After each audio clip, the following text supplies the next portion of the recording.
Hey guys, Dozer here, bringing you a new video talking about the changes to Prism in the upcoming Tales of Aria meta.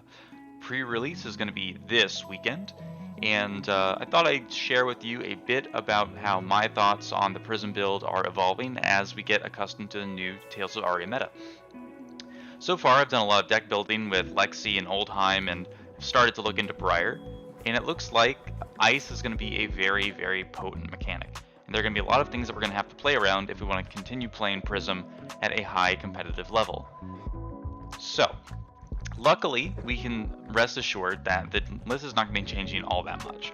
The best cards in Prism are still the best cards in Prism, and we're not going to be throwing out the baby with the bathwater to simply bend over backwards and make the new matchups that we're going to have to run into any, less threatening while also giving up all of our old good matchups. So we'll be able to keep up the pace, and so let's get started.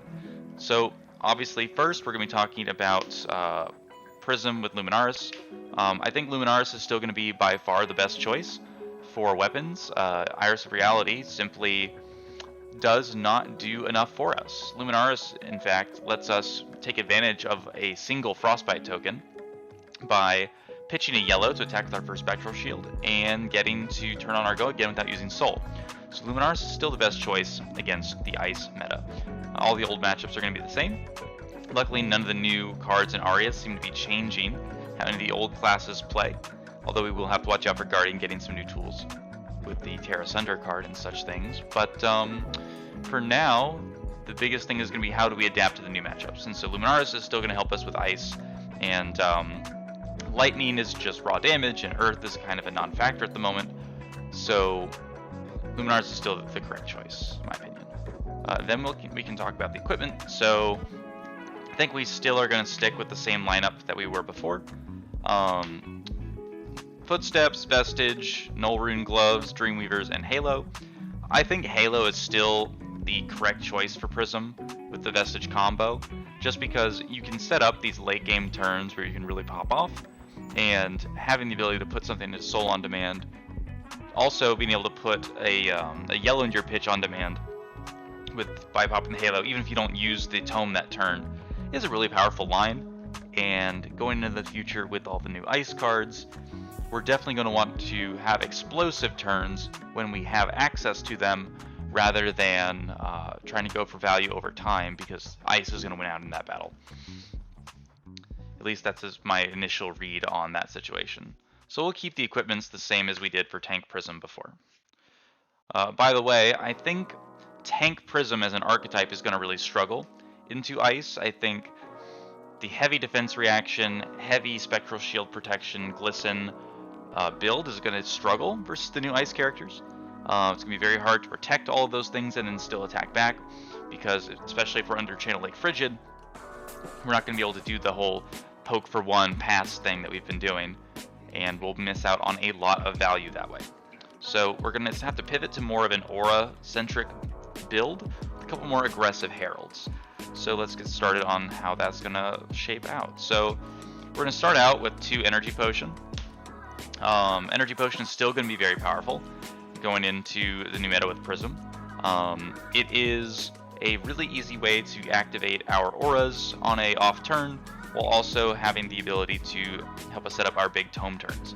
Now, another thing you can think about with this is effectively a Tunic trigger that you can hold all game, even under Frost. So the biggest problem with Fyendal Spring Tunic is that you're not going to be able to get benefit out of it when you're under Lake Frigid or Frostbite. You're going to go negative or net neutral on your resources, because to activate the Tunic you have to pay first. So you have to pitch a card from your hand to get the Tunic resource back, and then you've wasted your Tunic counters to go net neutral.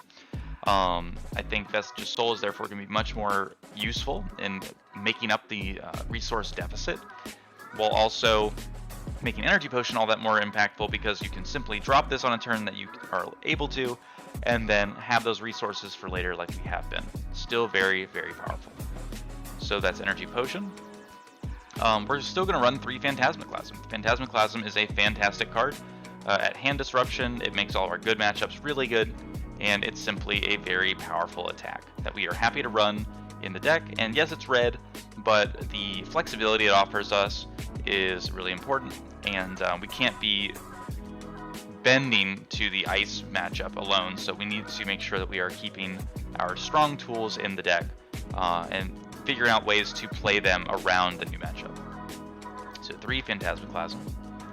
Then the next most important card I want to talk about is Chains of Eminence. So one of the new cards that is in the set Tales of Aria is called Blizzard, and what Blizzard does is it's a free instant that's an ice card, so only Lexi and Oldhim can run it, but they can target an attack and it loses go again unless the owner of it pays 2. So that is extremely crippling for us, because if we pitch a yellow and that's the only card in our hand and we try and swing with our Spectral Shields, they can just Blizzard us and now we don't have a turn. All of our Spectral Shields are not going to get go again because we won't be able to pay for it because we only had 1 card in hand to activate our go again anyway, which makes Energy Potion much more important, by the way.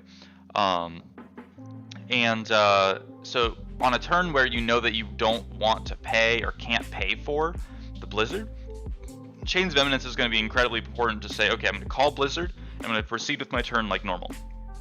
Especially into Lexi, where if Lexi's running that card, she doesn't really have a lot of ways to pop Phantasm.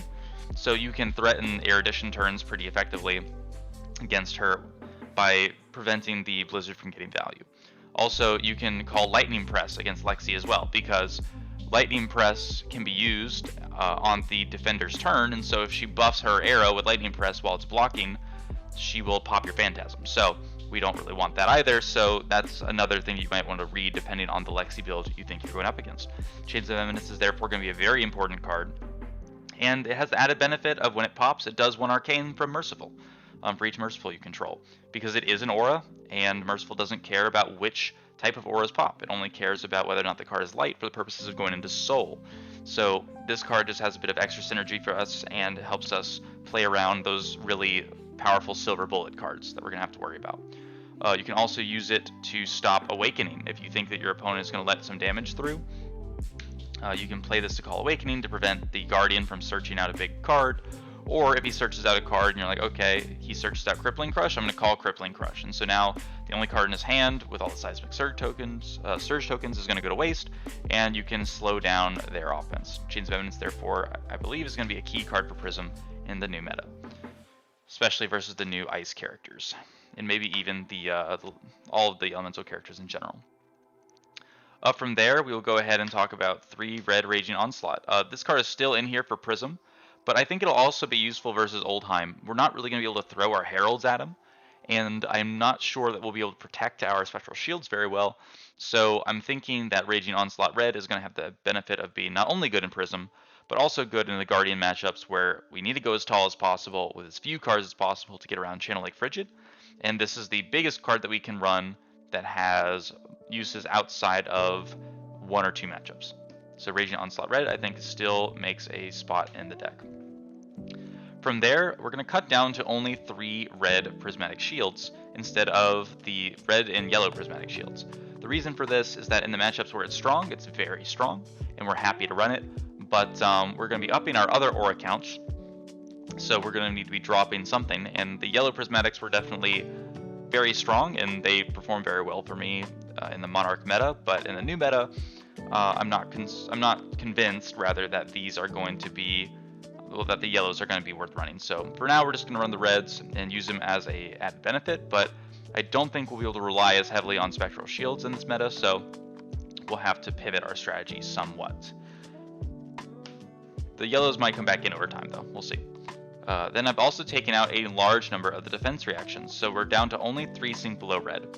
Now, Sink Below was mainly in here as red and yellow to help fix our hands so that we could block and protect our Spectral Shields. By removing Glisten and yellow Prismatics from the list, we're heavily reducing our reliance on blocking for our Spectral Shields, and so the red sinks are still going to be very useful for us to have access to, especially versus characters like Bolton or Dorinthia, but we're not going to be as reliant on them. So I think the red sinks is going to be plenty, combined with our normal ability to run Soul Shield. From there, we will still be running 3 yellow Celestial Cataclysm. This card is still very powerful. It is a 7 attack, so it works in the Prism Mirror. The late card, so it still has synergy for us and blocks 3. And in a long game where we've stacked up a lot of soul, it can be an efficient 7 attack, go again for 0. So we're very happy to run this card, and it still has a spot in the deck. From there, we're also going to run 3 copies of Remembrance now. Before I was running 2 copies to help in the long matchups versus things like Dash, but what I've started to realize is that 1, Lexi's going to love running this card to put back some of her key cards, and Oldhim is going to probably run it as well, and both of those decks are going to slow us down tremendously. We're going to have to block a lot because we're not going to be able to play it on a lot of our turns because of all the Frostbites and Channeling Frigid effects. So we're going to want to have a way to get our cards back that we've been having to block with all games so we can eventually mount a comeback. And Remembrance is going to be the way that we're going to do that. So I think 3 Remembrance is going to be key in the slower meta. It's also yellow, so we love running those. Beyond that, we're still going to run the 3 Tome of Divinity. Obviously, it's one of our big ways to close out a game by having a giant turn. And if we can organize a turn where we don't have to worry about Frostbite or Channeling Frigid anymore, then Tome can be our way to set up a way to end the game. We might have to add back in Glisten to help out with some matchups, but I'm thinking that the current setup that I have here is going to work just fine. We'd run 3 Soul Shields still, because Soul Shield's a fantastic card. It helps us get cards into our soul to turn on our abilities. It helps us turn on our tomes. It helps us turn on our vestige. It is very powerful, and we are still going to run 3. This card is awesome. Core to Prism. From there, we are going to run 3 Merciful as normal, but we're also going to run 3 Arclights. We're going to run 3 Genesis. We're going to run 3 Parable, and I bet you can guess we're also going to run 3 Ode to Wrath. That's right, we are going up to maximum Aura Prism here. Aura Prism was always a pretty strong variant of Prism. I know that a bunch of people were playing a very Aura-focused Prism in the top tables of the Vegas Calling. The thing is that because we're not going to be able to reliably use our Spectral Shields as much as we were before, we're going to want to use some of these auras to get value over time, while also protecting them with the Arclight Sentinel to help snowball advantage. So one of the coolest things that makes Parable better now as well is that Lexi is going to be running a card called Bolt and Shot. Now, Bolt and Shot is a very efficient card for Lexi. All she has to do is load it with her arrow or her bow, give it +1, and now it's got go again because it's got higher attack than its base. They'll normally load off a lot of turns by buffing their cards by 1 and giving the go again. And once they attack with the Bolt and Shot, you can flash in your Parable of Humility to remove the +1 buff from it and prevent it from getting go again, as well as denying its reload. That can effectively stop their turn on the spot, so that's a very powerful effect, and will be a key reason why Parable is even better than it used to be. So that's why we're going to be running 3 of that. Additionally, it's one of the least threatening auras for Oldhim to deal with, so that might buy you some turns and buy you some advantage while you are stacking up your auras against Oldhim. Although I haven't been able to test the Oldhim matchup with the Aura Prism very much yet. Then we can look at Ode to Wrath. Obviously, Ode to Wrath and Merciful combo very well together by multiplying your damage from all your various sources. However, going up to 3 of these is going to help us really rely on those as our offensive powerhouse. Genesis is going to be one of our resource generating cards, helping us fill our hand with new cards, turning on our vestige, and also creating more shields and filling our soul. Genesis, therefore, is going to be really key to have at 3 because we are going to want to fill our soul as much as possible to more consistently turn on all of our auras and pay for them, and so on. Also, Arclight Sentinel is going to be our key way to protect these.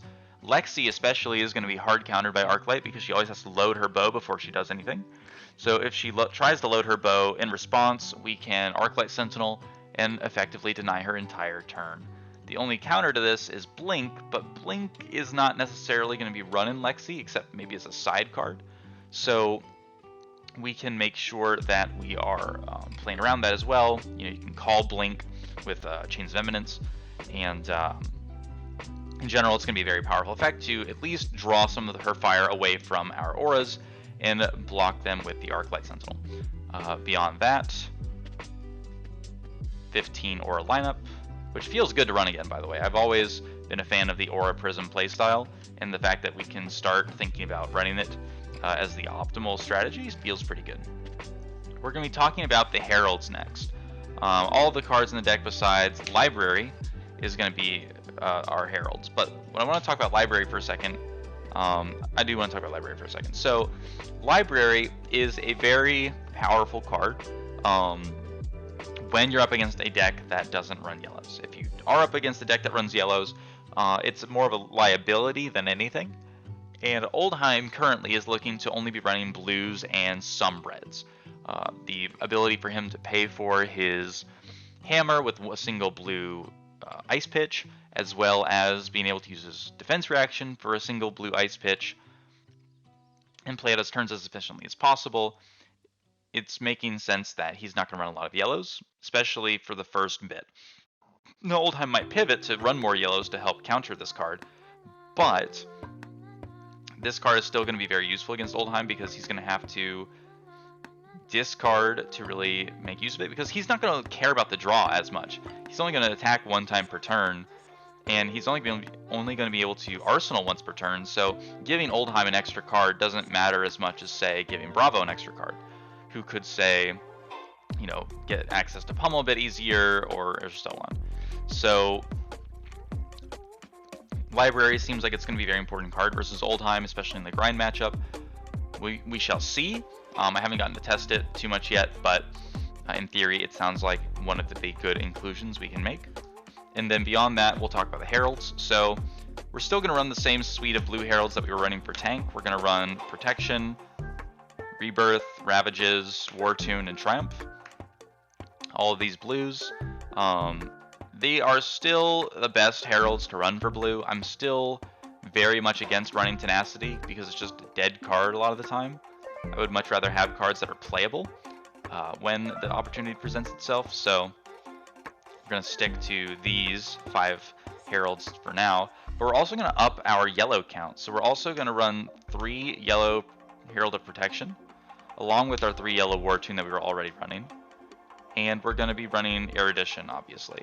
So yellow Protection is one of the new inclusions because against Lexi, you're really not going to be able to block out against her. She's got a lot of breakpoints that she can throw at you, and she's going to be able to attack you enough times on a turn that you're not going to be able to protect your spectral shields. One of the interesting things about Lexi, especially Lightning Bow Lexi, is that she plays very similarly to Dorinthia. The only difference is that when you block Dorinthia's first attack, her turn is over, whereas with Lexi, if you block her first attack, she'll just attack you 2 more times anyway. So with that in mind, we want to make sure we're including enough Heralds to crack back with efficient attacks. And so we're also going to be running some red Heralds.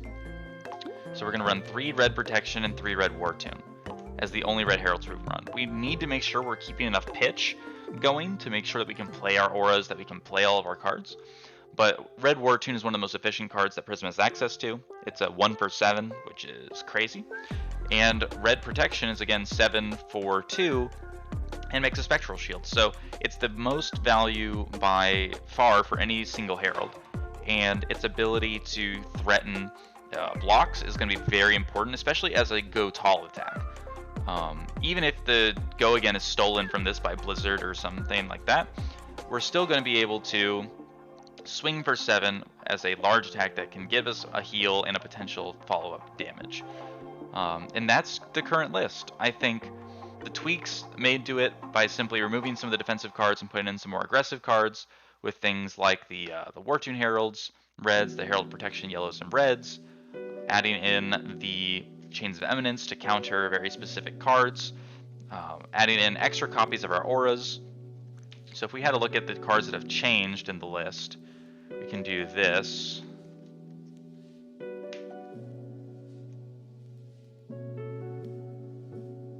One more Remembrance. These are all the same. Chains of Eminence. Yeah. So really, we've only changed about 1, 2, 3, 4,